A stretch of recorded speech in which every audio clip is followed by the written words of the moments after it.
1066 AD was a momentous year in British history. The Battle of Hastings and the Norman invasion of Britain closed the book on the Anglo Saxon era forever, and began a new chapter in the formation of England as we know it today. Before the Normans came to England, however, the British Isles had endured 3 centuries of ceaseless turmoil at the hands of the Vikings. In 865 AD, a coalition army of Danish, Norwegian and Swedish warriors set sail with the singular intention of subjugating Britannia. Over the next 13 years, they would conquer many settlements around the mainland.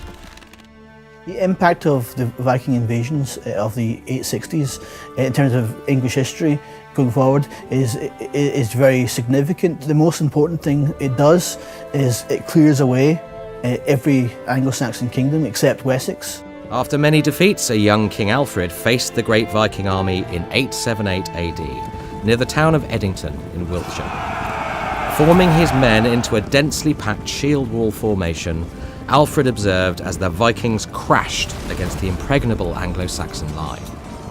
The shield wall was the epitome of Anglo-Saxon warfare, a strong line of troops, always with the housecarls at the front in their finest mail armour. It was an impenetrable force that was the key to winning battles.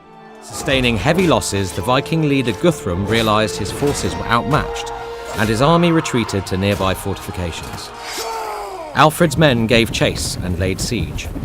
After 2 weeks of dwindling supplies, the starving Scandinavians finally surrendered. The Viking invasion of Britain was over, even if England's troubles were not. For a time, it seemed like peace would reign. Alfred the Great showed mercy to the invaders, allowing them to settle peacefully in the east of England, which would come to be known as the Danelaw. That peace, however, would not last. The Danes continued to pursue their designs on England, but England pushed back. By the events of 1066, the Danelaw had been completely overtaken by the Anglo-Saxon. After centuries of struggle, the Anglo-Saxons finally held dominion over all England. 1066 was the year that changed everything, and it started with the death of a king. Edward the Confessor fell gravely ill, and there were several claimants who professed to be next in line to the throne of England. The first was Harold Godwinson of Wessex. He was close to Edward and popular with the people. Next was William, Duke of Normandy. He was a distant cousin of Edward's and claimed that Edward had promised him the throne, a claim the English naturally refuted. The claim that William the Conqueror has to England is very, very weak. There's obviously the family connection with Emma of Normandy. The real cause of the invasion is the opportunity. Last was Harald Hardrada, the King of Norway and a descendant of King Canute, who had ruled England from 1016 to 1035 AD. Harald Hardrada had vague but very weak genealogical claims to the throne of England. Edward chose Harold Godwinson to succeed him and died on the 5th of January 1066. Harold was crowned the very next day, spurring Duke William and Harald Hardrada to immediate action. Harold Godwinson succeeded Edward the Confessor, shaped that succession. The Godwinson family, of which Harold was the leader, was already the most powerful family in England. William began by touring Normandy, currying favour with the nobles using promises of lands and titles. With their support, he began assembling an invasion force. However, catching wind of this, Harold Godwinson began building a defence force of his own. Summer passed into autumn and the invasion never came. In September of 1066, however, word came from the north. While Harold Godwinson's attention was so firmly fixed on the Norman threat, Harald Hardrada had sailed from Norway to invade Northumbria. Harold marshalled his troops immediately. In a breathtaking feat of stamina, his army marched 185 miles in 4 days and directly into battle with the Norwegians at Stamford Bridge near York. The invaders were taken utterly by surprise. Harald Hardrada fell in battle, his forces destroyed or scattered. But Harold Godwinson's decisive victory was short-lived.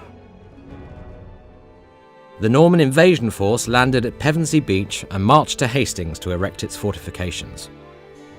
William even burned his own ships as a symbol of his commitment to victory. Hearing the news, Harold and his now ragged army raced south once again, pausing only in London to bolster their forces and resupply. On his way south, Harold took a detour via London to first gather more troops and secondly to reassure his nobles that, everything was fine, he was going to win this battle, he was going to be king. Pressing south until he approached the Norman encampment, Harold arrayed his near-exhausted forces on Senlac Ridge, just outside the town now known as Battle, 10 miles from Hastings. As the Norman army approached the incumbent king, it became clear that Harold was hopelessly outnumbered. Worse still, William's army also contained cavalry and many archers, making it far more versatile. Harold's army had no choice but to adopt the tried and tested shield wall formation and hope to weather the coming storm. It began to look as if the battle might swing in Harold's favour. In the face of such a stout defence, the entire Norman left flank began to waver. Worse still, rumour spread amongst the ranks that William himself had been slain. The Duke's entire battle line fell back from the defiant Anglo-Saxon shield wall, and with a great roar the defenders saw the retreat and broke ranks to pursue the routers. William was alive and well, however. Riding before his men, he urged them forward, and with renewed courage, the Norman soldiers turned to countercharge the Anglo-Saxons in open battle. But the shield wall had broken, and the exhausted English army was no match for the fresh troops and combined punch of William's more versatile army. The Bayeux Tapestry vividly depicts King Harold's gruesome end, struck in the eye by a Norman arrow before being ridden down by one of William the Conqueror's cavalrymen. The Battle of Hastings was over, and with it, the age of the Anglo-Saxons.